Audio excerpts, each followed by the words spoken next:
Assalamualaikum warahmatullahi wabarakatuh. Nah, sebelumnya perkenalkan saya Miftahul Bai'ah, salah satu mahasiswa dari Magister Pendidikan Dasar Universitas PGRI Ronggolawe Tuban. Saya akan menjelaskan materi IPA untuk sekolah dasar tentang sifat cahaya dan pemanfaatannya. Peta konsep kita kali ini tentang sifat-sifat cahaya dan pemanfaatannya, yaitu pertama tentang sifat-sifat cahaya, yaitu cahaya dapat merambat lurus, cahaya dapat dipantulkan, cahaya dapat dibiaskan, cahaya dapat diuraikan, dan cahaya dapat menembus benda bening. Kemudian pemanfaatan sifat-sifat cahaya dalam kehidupan sehari-hari, yaitu pertama periskop, kemudian loop, dan kaleidoskop. Nah, sekarang kita akan belajar tentang sifat-sifat cahaya. Cahaya dapat merambat lurus. Cahaya dapat merambat lurus jika melewati satu medium perantara yang memiliki partikel yang sama atau setara. Medium perantara tersebut harus memiliki kerapatan optik yang sama agar cahaya bisa merambat lurus. Fenomena yang bisa membuktikan bahwa cahaya dapat merambat lurus adalah matahari sebagai sumber cahaya terbesar di bumi, memiliki pancaran sinar yang lurus. Hal tersebut terjadi karena adanya perambatan cahaya matahari ke bumi, maka terjadi siang dan malam. Nah, kita akan melakukan percobaan 1. Tujuan dari percobaan ini untuk mengetahui bahwa cahaya dapat merambat lurus. Alat dan bahan, 3 buah karton tebal, 1 buah senter, dan isolasi. Cara kerja, pertama, lubangi bagian tengah ketiga karton tersebut. Kemudian yang kedua, letakkan dengan posisi 3 lubang tersebut sejajar dengan cahaya senter atau lilin tepat di belakang lubang. Kemudian yang ketiga, nyalakan senter di ujung karton, amati cahaya dari lubang karton ujung berikutnya. Nah, baik, sekarang kita akan melakukan percobaan pertama. Kita nyalakan senter, kemudian menembus 3 karton yang sudah dilubangi. Nah, teman-teman bisa kita amati bahwasanya cahaya merambat lurus menembus 3 buah karton yang sudah kita susun secara berjajar. Sesuai dengan salah satu konsep cahaya merambat lurus. Selanjutnya, sifat cahaya yang kedua yaitu cahaya dapat dipantulkan. Cahaya dapat dipantulkan dengan cara terpancarnya kembali cahaya tersebut dari bagian permukaan benda yang terkena cahaya. Sifat pemantulan yang dimiliki cahaya ini dapat dibagi menjadi 2, yaitu pantulan teratur dan pantulan tidak teratur atau difus. Percobaan 2. Tujuan dari percobaan ini adalah untuk mengetahui cahaya dapat dipantulkan. Alat dan bahan, cermin datar, dan lampu senter. Cara kerja. Pantulkan cahaya dengan menggunakan cermin. Coba berbagai posisi cermin yang berbeda. Gunakan lebih banyak cermin. Baik teman-teman, sekarang kita akan mengamati bahwasanya senter yang kita nyalakan ke cermin datar dan nanti cahaya dari cermin datar dipantulkan ke tembok. Dari situ dapat kita simpulkan bahwasanya cahaya dapat dipantulkan. Nah, sifat cahaya yang ketiga adalah cahaya dapat dibiaskan. Cahaya dapat dibiaskan ketika cahaya bergerak miring melalui medium yang berbeda kepadatannya.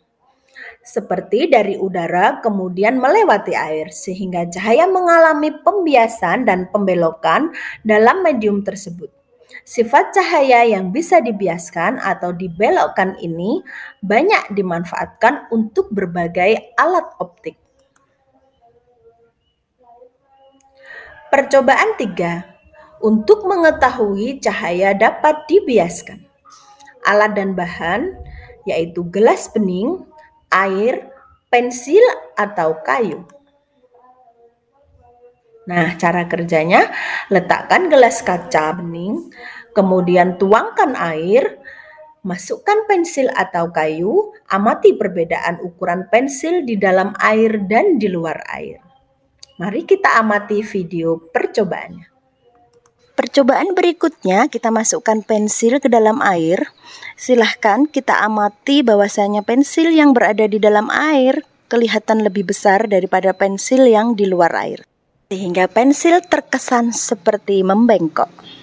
Disinilah konsep cahaya dapat dibiaskan.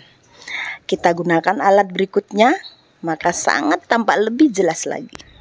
Demikianlah konsep cahaya dapat dibiaskan. Nah, selanjutnya sifat cahaya dapat diuraikan. Cahaya dapat diuraikan disebut juga dispersi cahaya. Dari cahaya yang berwarna putih menjadi warna-warni seperti pelangi. Contoh peristiwa pelangi, gelembung sabun, dan cakram padat. Nah, percobaan keempat, tujuan dari percobaan ini untuk mengetahui cahaya dapat diuraikan.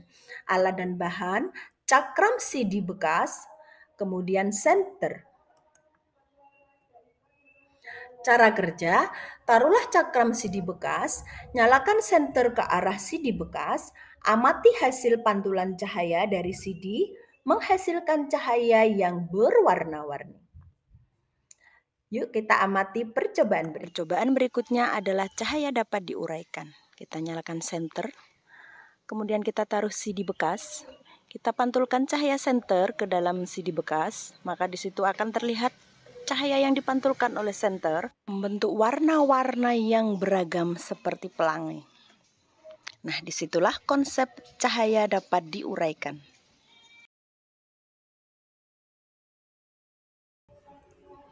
Berikutnya, sifat cahaya dapat menembus benda bening.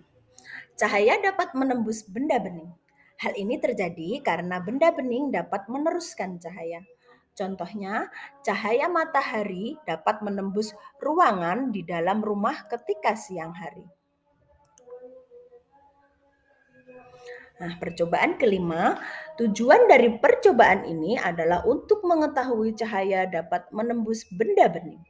Alat dan bahan, gelas yang bening atau gelas kaca, kemudian air, dan senter. Cara kerja, taruhlah gelas bening, nyalakan senter ke arah gelas, kemudian amati cahaya senter. Tuangkan air pada gelas bening, amati pula cahaya senter yang dapat menembus gelas dan air. Mari kita amati percobaan berikutnya. Senter yang dinyalakan, cahayanya bisa menembus gelas. Kemudian kita masukkan air ke dalam gelas, agak sedikit penuh ya. Maka di situ tetap kelihatan bahwasanya cahaya bisa menembus gelas dan air. Nah, coba sekarang kita amati dari sisi kanan. Dapat kita simpulkan bahwasanya cahaya bisa menembus benda bening. Nah, selanjutnya yaitu tentang pemanfaatan sifat cahaya dalam kehidupan sehari-hari. Nah, pertama yaitu penggunaan periskop. Periskop digunakan sebagai alat bantu mata untuk melihat suatu benda dari jarak pandang yang terlihat kecil dan jauh, dan untuk mengamati objek yang letaknya tidak segaris dengan pengamat. Yuk kita buat periskop sederhana. Alat dan bahan, 2 buah cermin datar ukuran 4 x 4 cm, 1 buah balok kardus bekas, gunting, pensil, penggaris, dan isolatif. Baik, sekarang kita siapkan 2 buah cermin. Kita lepas dulu ya untuk gambarnya, kita gunakan cerminnya saja dengan ukuran yang sama. Kemudian kita ukur cermin tersebut di kardus bekas yang akan kita gunakan sebagai media periskop sederhana. Nah, kita ukur sebagaimana ukuran cermin agar nanti hasilnya lebih rapi dan sesuai. jangan lupa kita solatif agar awet juga, tidak mudah kena air. Kemudian kita rapikan, kita gunting. Yang dirasa kurang rapi, kita garis ya, kita gunting. Kemudian kita ukur cerminnya, kita coba dulu, uji coba. Jika memang dirasa sudah pas, kita ukur bagian luar untuk melubangi sisi kanan dan kiri secara berseberangan di balok kardus tersebut. Nah, jika sudah, kita akan melubanginya sebagaimana ukuran cermin tersebut. Kita lubangi dulu di sisi kanan dan kiri secara berhadapan, tapi di bagian atas dan bawah. Nah, jika sudah, kita akan memasang cermin tersebut berhadapan dengan lubangnya secara diagonal.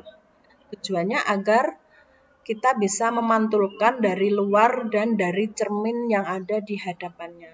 Jadi kita pasang di atas dan bawah, keduanya sama-sama dengan cara diagonal masanya ya. Nah, jika sudah, kita tutup kembali dengan kardus lainnya. Nah, coba ini sudah jadi periskop sederhananya, kita coba. Nah, di sini tujuannya adalah untuk melihat objek yang dimana objek tersebut tidak lurus dengan jarak pandang kita ya. Jadi tidak lurus, sehingga biasanya digunakan oleh kapal selam untuk melihat benda yang tidak bisa kita lihat secara langsung atau secara lurus. Oke, itu adalah periskop sederhana yang dapat kita sajikan.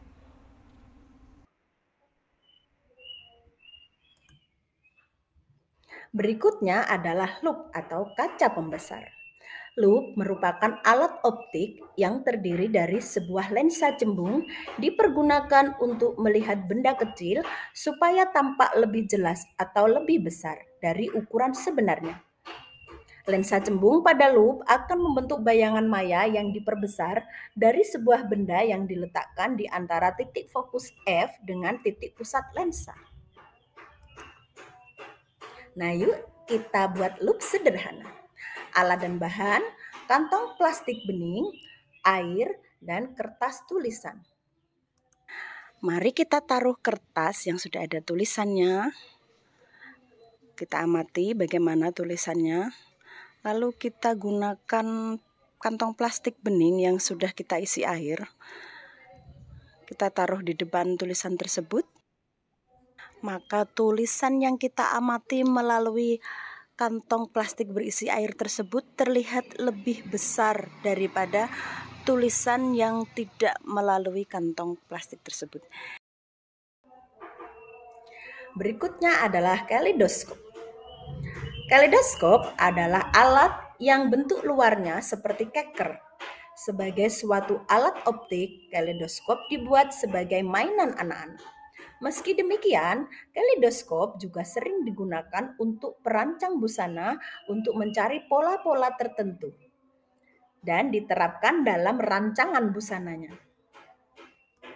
Pertama, gambar segi empat berukuran 20 x 10 cm pada sampul plastik bening. Kemudian lipat plastik sepanjang garis untuk membuat bentuk segitiga.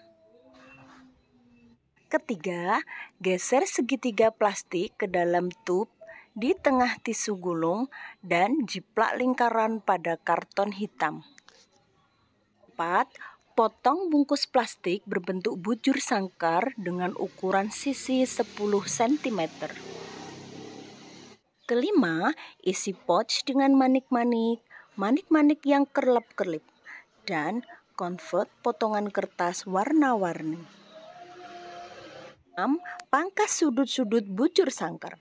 Ini akan membuat kaleidoskop terlihat lebih rapi.